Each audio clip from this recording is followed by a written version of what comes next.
Alex, you got to experience the USL League One final, and you've written about it. You talked about it on your social media pages, and I'm going to be posting the link into the chat right now. But kind of talk us through first things first before we get into the game. What was 7,500 people like for the USL League One final? It was pretty spectacular. It was absolutely every bit of 7,500 there. It was sold out. Every seat was full. The concourse standing room was packed.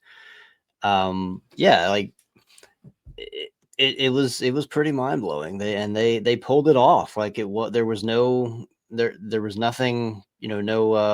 malfunctions at the gate. No long lines.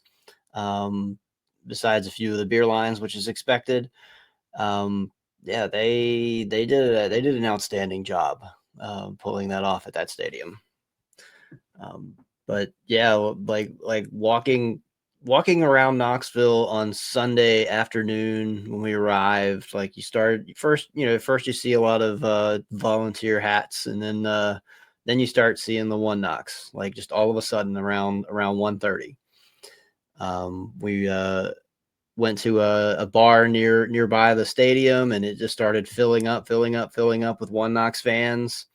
I mean, it almost I wouldn't say it felt like a college game day there, because I've never experienced a college game day there. We came there after most of the college game day people had cleared out, but it kind of had like a miniature atmosphere kind of like that. So, sorry, Brian, you got something? Okay. Then we get into the game, and there's kind of two sides of this, and I want to start off with gassing up One Knox before we get into Spokane, right? And the thing with One Knox is that they came out and they hit Spokane early. I thought if there was going to be any team that could withstand this One Knox team, it would be the back line of Spokane. Turns out One Knox don't give an F, and they score within the first 5 minutes on Tequila, and then pass over, and then Rosamilia gets the tap in of all tap ins. I mean, within Zaracostas, excuse me. Tequila got the penalty later. Sorry. Yeah. Zaracostas passes over and tap in of all tap ins for Rosamilia. And from there, there's several ways from watching on TV, it felt game over because the supporters right behind the net just going absolutely berserk that early. Talk about not getting the crowd out of the game. They were not only was Spokane behind in goals, the crowd was even more energetic after that goal, and it didn't feel like it could get any higher. Yeah, and I know for a fact that several One Knox players listened to our show last week. Because they after I was talking to a few of them after the match, they referenced very specific things. I was like, okay, you actually did listen. But last week we talked about how if Knoxville scored early and held on in regulation, they were going to win, and that's exactly what they did. They early on. And I feel bad for Derek Waldeck, but I mean they were just giving it to him, and Zaracostas just absolutely smoked him down close to the corner and sent it into the box. And Nico Rosamilia, who I had been touting all week as the X factor, was the one who put it in. 4th minute, crowd was absolutely wild. Spokane's defense did the thing and just locked down the rest of the match. And I think Spokane had one shot on target, and it wasn't even a good one. Like, wasn't a quality shot either. Like, that's just how good Knoxville's defense is, and how much they just dominated this match. And not just this, we had talked about I guess you could quote Phil from previous weeks, how it was somewhat of an injustice of like Louisville getting knocked out in the first round after the season they had in the championship. Like, Knoxville is a deserved champion of League One after the year that they've had, after the year they specifically had at home. Like, we are now still on 515 days and counting as this offseason rolls on. since Knoxville last lost a league match at home. Like they kept another clean sheet at home and another like 1-0 prediction that I had from this match from last week. I had said it'd be 1-0 rather than 2-0, but like Knoxville was very much a one of the best teams to have played in USL League One, and to end the year with a championship is like just all the better for them. If you compare them to my previous ELO ratings, 2024 Omaha was the only team is ahead of them in those ratings on like best teams to have ever played in this league. And they did it against a Spokane team that, for all credit to them, like that's one of the best teams we've seen in the league. The way that Spokane played this year. So to do it against Spokane, like it was, yeah, they oh, is it a cat? Yeah, they did it against Spokane. Like it was just wild to see. Yeah, the biggest crowd ever in League One, 7,500 people. Everyone I spoke to at the match, before the match, the Knoxville fans were cautiously optimistic but nervous. I spoke to a couple of Spokane fans who flew in. They said the same thing. They also said they now really appreciate what the players have to go through traveling from Spokane to Knoxville and getting stuck on the tarmac in Dallas. And so, it's not easy for to do an away trip in this league. And I think that also kind of builds into the fact that we still have yet to see a road team win a cup final in USL League One. And that might be something that is playing a role, just having this travel impact that teams have to go to for a lot of these games. I know last season's final, you would have North Carolina beating a nearby Charlotte Independence team, but like it can't be understated just how much that the travel currently plays a role within League One at the moment, but like to turn things over on Spokane's side, like I guess moving forward as a club, like they've gone to 2 finals in 2 seasons appearances, losing both. Like from your perspective, Alex, like how is this kind of looking at velocity for the 2026 campaign? Man, that's a tough one. There's a lot of veterans on that team. I think, I wouldn't be surprised if there were a few retirements. I wouldn't be surprised if there were some big names that were not going to be optioned. I don't know anything. I have not pursued anything with either Knoxville or Spokane's offseason moves out of respect for the season still going on.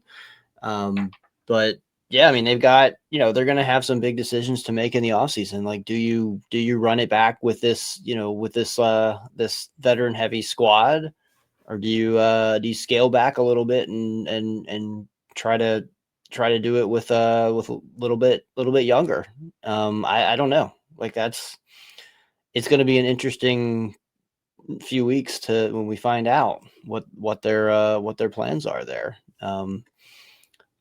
Yeah, I wouldn't be shocked if you look at the Zephyr side on that, by the way, where they had a lot of big name players and players who were going to command kind of high dollar, and they let them go. Mostly all of them to Lexington because Lexington cannot stop spending money on players. They physically cannot stop it. But we saw them move on, and the Zephyr are still doing just fine. They went younger. They went with more college-like players. They got a couple professionals. They kept a couple players around, but they had a lot of rotation with bigger players. I wouldn't be surprised if the front office doesn't say, hey, we did it in year 1 with a ragtag group and a good back line. This year we brought in some really great attack. We brought in some veterans, and we ended up in the same place, albeit a much better regular season. So to call it the same result would be asinine, but it's by the end of the day, the same result. I wouldn't be shocked if they decide to go a little bit more mixed. Hey, keep this back line around, keep this defense intact, and maybe get a little more youthful up top. Maybe get a little bit more youthful in the midfield. Because look at what team they should be, copying themselves with. Look at One Knox. They kept a lot of their back line around from the last few years. They've kept the goalkeeper. They kept the defender of the year, which is finally a center back. And then they went young. I mean, we talk about Rosamilia, you talk about him being the X factor. I mean, who did he replace? He replaced Kelly. I'm forgetting how to pronounce his last name now. Rosales. That's like a borderline all-league player. And able to replace him. And it was someone with a young talent. I would not be shocked if Spokane does not try to mimic what One Knox has done. Yeah, and you want to here's some fun things I learned about Nico Rosamilia post match. Some background on him. He went to Rutgers last year. He's a first year pro. He was rejected by 3 USL teams before he landed in Knoxville as a trialist. Knoxville was leaning towards cutting him. He scored a brace in their final preseason match, so that moved the needle back the other way. But he still didn't get very many minutes at first. Then who's the one who scores the match winner in the decision day game against Greenville that sent Knoxville to their home pitch advantage for the rest of the playoffs? Well, he did not score the goal, but he assisted on it. So it doesn't happen without him.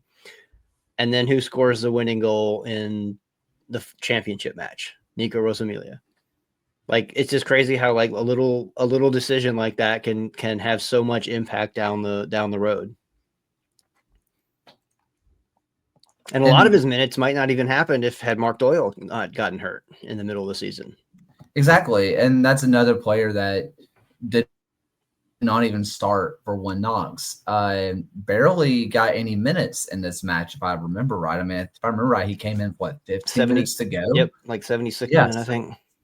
So, like, it's not like they rolled out their star-studded lineup. It is now. But coming into this season, if I'm telling you this lineup of Tequila, Dine, Zoro Costas, Rosamilia, John, I mean, you're kind of like, I know some of those names, or some of those are like completely unknowns to us. Meanwhile, last week I read the Spokane lineup, and they're remaining 18, the full 18 to you, and every single one of them have been USL all league, either first or second team in some way, like every single one of them, and it just shows how fast this league can move at times. That, I mean, looking at the Spokane side, I would not be shocked if they clear house but kept a core, kind of similar to what they did last year, where they cleared house and then bought and spent a lot of money.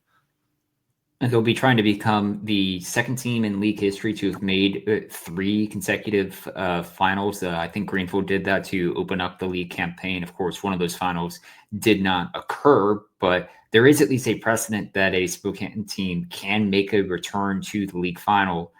Of course, doing it a third time is going to be infinitely more challenging, just as the league continues to grow and we add a few more teams into the league next year. They will at least have some help with travel with Boise coming into the league. But it's going to be a taller task next season.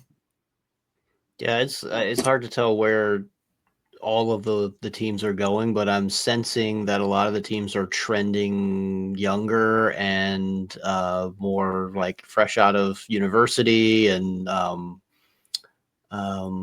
whatever, drawing from a lot of like more local talent, kind of like how Richmond did this year.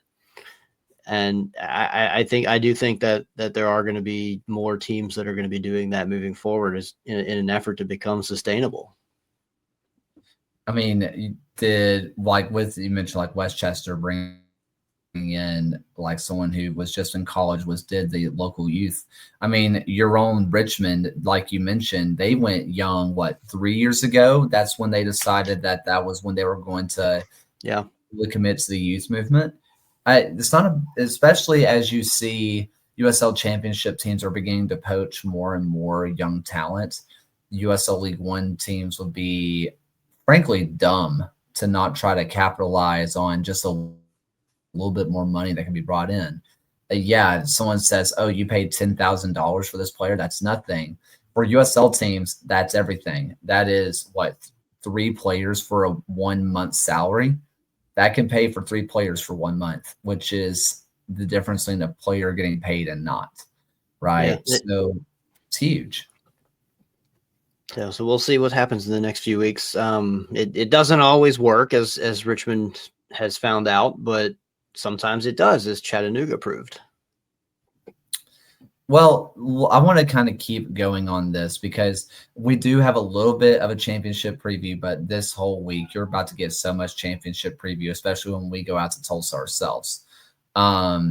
So there was, I was looking at your article earlier today with the One Knox trivia, the who has the record for the One Knox trivia or record for USL attendance. And it's One Knox trivia, and it's A, B, C, or D, and it's all just One Knox, which is hilarious.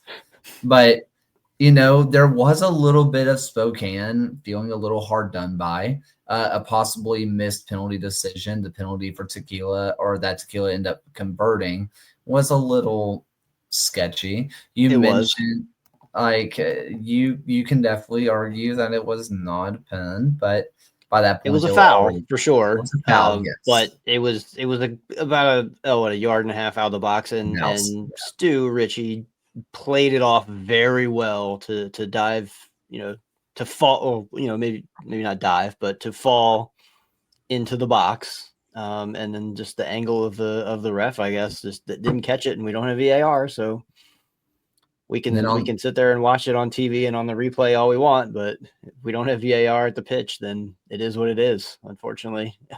Not that it ended up mattering anyway, but. Speaking of the pitch, you mentioned Marinaccio decided just to kick it and throw some of it anyway, so that was a side of this. Yeah, well, at a place like One Knox and a place like Werner Field, it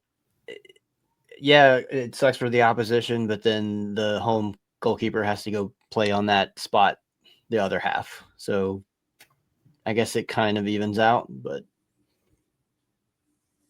And I'm sure, if that had been the one goal that had decided things and Knoxville ended up winning 1-0, this would be a larger discussion. But the fact that it was a 2-goal margin in the final, ultimately, I think it probably wasn't the most fair of penalty calls. We've certainly seen more egregious calls in USL before, especially this season as well. But if the fact that Knoxville, I think, won 2-0 and were the number one seed all season, didn't lose a game at home all year, I think that's kind of where I move back to they lost to a pretty damn good Knoxville team. This wasn't, and they were beaten soundly in it. Spokane had the 90 minutes and they put one shot on target. Some of it's also a little bit of their own doing. Any final thoughts on this League One final? Alex, was the Tennessee-shaped scoreboard as cool in person as it looks on TV? It is. Yeah, it's pretty cool. I like that. I don't know how the digital media team handles it, but they do a very good job with it. And they've got some cool scoreboards in Tennessee from what I hear.